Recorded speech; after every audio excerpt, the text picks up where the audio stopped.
Sim, é possível que um equipamento queime com corrente abaixo da nominal. Já é sabido que uma tensão abaixo da nominal pode causar a queima de alguns equipamentos, mas corrente abaixo da nominal, você sabia que também é possível que algum equipamento venha queimar com essa condição? Eu vou te explicar, eu estou com tudo montado aqui já na bancada para poder explicar e para poder demonstrar também como que isso acontece. Você já sabia, por exemplo, que um motor com subtensão, ele pode vir a queimar, porque essa subtensão vai causar um aumento da corrente. Eu já expliquei, inclusive, como isso acontece. Tem vídeo aqui no canal, vou deixar um card aqui para quem quiser assistir. Tem um vídeo onde eu explico como que isso acontece. Quando o motor ele recebe uma tensão menor, vai diminuir a potência dele e talvez essa potência não seja suficiente para vencer a carga. Consequentemente, o escorregamento vai aumentar e se o escorregamento aumenta, a impedância diminui e a impedância é o que impede que a corrente circule livremente, né? Então, se a impedância diminui, a corrente aumenta. Eu expliquei isso com desenho, inclusive fica muito mais fácil de entender, né? Se você quiser, acesse esse vídeo então e você vai ter a explicação completa. Mas basicamente com o motor é isso que acontece. A subtensão gera uma sobrecorrente. Então a queima acontece, mas com uma corrente alta, que é o que a gente espera, né? Na maior parte dos equipamentos, se você baixar a tensão, a corrente vai baixar também e, consequentemente, ele não vai queimar. A grande maioria dos equipamentos não queima com tensão abaixo, só com tensão acima. A mesma coisa acontece com a corrente. Quase nada queima com corrente abaixo, né? A exceção é muito maior no caso da subcorrente. Na subtensão ainda é comum, tem o motor, tem o contator também, que quando uma tensão mais baixa do que a nominal chega na bobina, é possível que ele não consiga atracar. E a bobina, quando o contator não está atracado, a impedância dela também diminui bastante e, consequentemente, a corrente aumenta. Mas é sempre com corrente acima, né? Mesmo que a tensão esteja baixa, a corrente está acima. Já é uma exceção, a maioria das cargas não queima nem por subcorrente nem por subtensão, somente sobrecorrente e sobretensão. Mas tem a exceção da exceção, que são as cargas que queimam também com subcorrente. A corrente abaixo da nominal. Eu estou com uma demonstração montada aqui já para poder explicar e, lógico, demonstrar também para vocês como que isso acontece. É um aquecedor de ambiente. Eu tenho também um amperímetro para que nós possamos monitorar essa corrente diminuindo e também um alicate amperímetro, mas que tem a função de leitura de temperatura. O sensor está aqui um pouquinho para dentro do aquecedor para que nós consigamos pegar essa temperatura interna aqui. E através dessa demonstração, então, você vai entender como isso acontece. Se você gosta desse tipo de conteúdo, já se inscreve aqui no canal, ativa o sino para receber as notificações e já deixa um comentário também com uma sugestão de conteúdo, porque além de ajudar o canal a trazer conteúdos de fato relevantes para a nossa audiência, vai ajudar também engajando o vídeo e para você não custa nada, mas para mim é o que permite continuar gravando conteúdo técnico aqui para o canal. Então vamos para a prática, pessoal, mas antes deixa eu falar o que eu tenho aqui para essa demonstração para que vocês consigam entender o que está acontecendo. Bom, eu tenho primeiramente o aquecedor aqui, um aquecedor de ambiente convencional, já estou com a chave dele virada aqui para a potência máxima, porque é assim que ele costuma ser utilizado, mas o circuito ainda não está alimentado, por isso que ele não está ligado. Nós temos a opção de potência máxima, onde as duas resistências são ligadas junto com a ventilação. Eu tenho a opção de uma resistência ligada com a ventilação ou só a ventilação, né? Mas ele costuma ser usado assim, então vou manter assim. Nós temos o sensor de temperatura que está preso aqui na grade desse aquecedor. Ele está um pouquinho para dentro da grade, a pontinha do sensor, para que a gente consiga pegar uma temperatura um pouco mais real com o que se tem lá dentro mesmo. Mas é lógico, lá dentro mesmo do aquecedor vai ter uma temperatura ainda maior do que o que nós vamos monitorar aqui, né? Esse sensor está ligado nesse alicate amperímetro porque esse alicate amperímetro faz leitura de corrente, de temperatura. E a escala aqui é graus Celsius. A temperatura está entre 32 e 33 aqui, porque antes de começar a gravar eu testei isso aqui, né? Para que soubesse que estava funcionando realmente. E, enfim, daí está um pouquinho mais quente, mas a temperatura ambiente aqui está por volta de 28 graus. E nós temos também um osciloscópio, mas esse osciloscópio ele se comporta também como amperímetro, como multimedidor. E, enfim, aí através dele aqui eu vou fazer a leitura de corrente, que nesse caso já está lendo uma corrente residual aqui, 0.0007, né? É menos que um milésimo aí, menos que 1 miliampere. Bom, vamos lá então, eu vou energizar esse circuito aqui para que a demonstração possa acontecer. O que nós vamos ler nesse caso é a temperatura com o funcionamento normal. Vou aplicar a tensão nominal, nós teremos corrente nominal e nós vamos ler essa temperatura aqui para ver como que ele vai se comportar.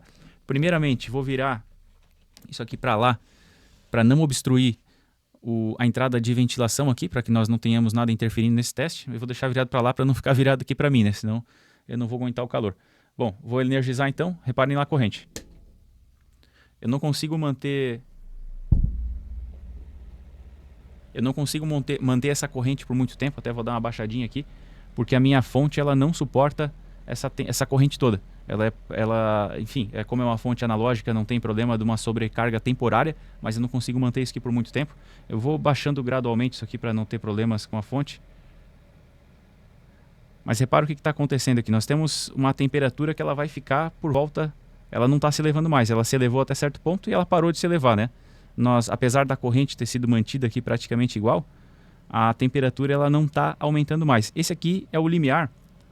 Deixa eu desligar isso aqui para não ter problema com a fonte. Acho que já deu para entender, né? Ela talvez vai subir mais um pouquinho aqui. Talvez vai chegar até um pouco mais de 70 amperes, de 70 graus.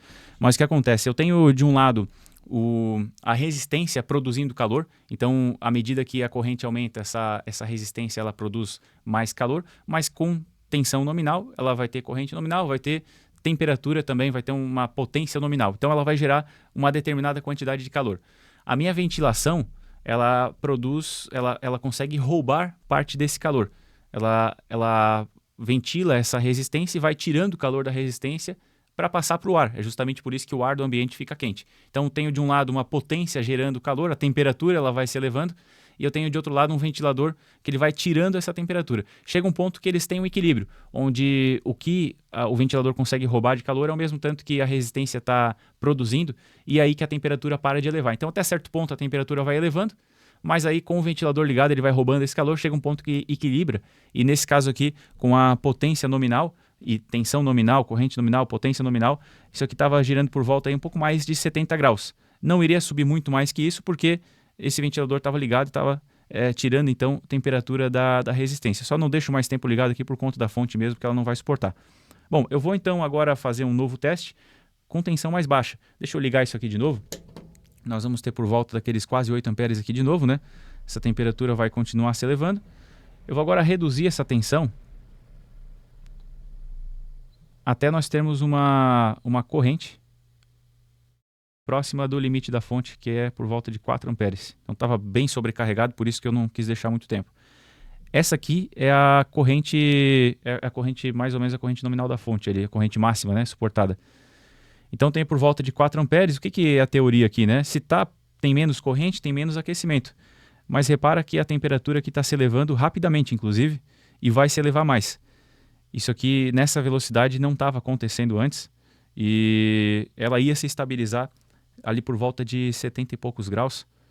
Olha só, nós já temos 87, isso vai continuar aumentando, tá? Eu acho que esse aquecedor tem até um relezinho interno aqui, um bimetálico, que ele desarma quando chega numa determinada temperatura. Vamos acompanhar se isso vai acontecer. Talvez, quando chegar numa determinada temperatura, a corrente vai cair. Mas olha só o que está acontecendo aqui. Ao invés da temperatura diminuir, a temperatura aumentou. Apesar da corrente, nós temos metade da corrente. Ó, caiu a corrente, eu escutei o relezinho bater aqui. Tem um bimetálico que abre isso aqui. Mas enfim, nós tínhamos metade da corrente, e mesmo com a corrente pela metade, a temperatura estava cada vez maior. Por que isso acontece no aquecedor e em alguns outros circuitos, que são exceção? A maioria não acontece isso, mas em alguns sim. Quando se tem um sistema gerando calor e outro roubando calor, e nós diminuímos a tensão dos dois, a corrente total do equipamento está diminuindo. Ok, teoricamente não iria queimar, na maior parte dos equipamentos não queimaria, mas a potência da resistência, o consumo da resistência, a produção de calor, na verdade, da resistência, ela acaba sendo predominante nesse caso, onde nós temos uma ventilação também. Então, eu estou gerando menos calor, mas o ventilador está tão mais devagar que esse calor ele não é retirado de dentro do equipamento. E quando se tem um sistema de ventilação, de exaustão, um sistema de refrigeração, né, que está deficiente, às vezes isso vai se sobrepor, o problema com a ventilação se sobrepõe ao problema com a diminuição da produção de calor, e aí a temperatura se eleva. Aqui, esse equipamento especificamente, ele tem proteção contra isso, aparentemente. Aqui o relé, de certo, já baixou a temperatura, o relé voltou a ligar, nós temos corrente de novo, a temperatura vai voltar a subir. E esse equipamento aqui, ele tem uma proteção para isso, mas nem todos têm. Não é todo equipamento que vai ter essa proteção, principalmente equipamentos industriais aí de grande porte, não é bem assim para interromper um funcionamento. Então, talvez você vai ter problemas aí relacionados ao aquecimento, e, consequentemente, se essa temperatura aqui ela continuasse se elevando, se não tivesse a proteção do equipamento e a temperatura continuasse se elevando, com certeza ele iria queimar. Talvez se eu continuar deixando isso aqui ligado, inclusive vou desligar, se continuar deixando isso aqui ligado, daqui a pouco, por tantos ciclos aí de elevação excessiva da temperatura, talvez essa resistência aqui venha a queimar e não é isso que eu desejo, né? Então já desliguei aqui para a gente não ter problemas, mas enfim, então fica a lição. Não é todo equipamento que vai queimar por subcorrente, é a exceção da exceção, né? Porque a subtensão, ela queima alguns equipamentos, mas já é a exceção. Agora, subcorrente, corrente mais baixa, é a exceção da exceção. Isso vai acontecer especialmente em equipamentos, então, que tem um sistema de aquecimento e um sistema de ventilação, um sistema para retirar essa temperatura, não necessariamente um sistema de aquecimento. Talvez o equipamento ele aqueça naturalmente. Por exemplo, um relé de estado sólido produz muito calor. Então, se você tem um relé de estado sólido e uma ventilação para o dissipador de calor dele, pode ser que esse sistema aqueça mais quando se tem corrente menor. Pode ser que isso aconteça. Então, é a exceção da exceção, mas acontece. Por isso que não dá para determinar queima por subcorrente, não queima. Depende do equipamento. Se você aprendeu alguma coisa com essa aula, por favor, deixa o like, deixa a sua inscrição também, caso ainda não seja inscrito. E um comentário dizendo o que você achou do vídeo. Se você tem alguma sugestão, deixa essa sugestão também, porque ajuda na produção de conteúdo aqui do canal.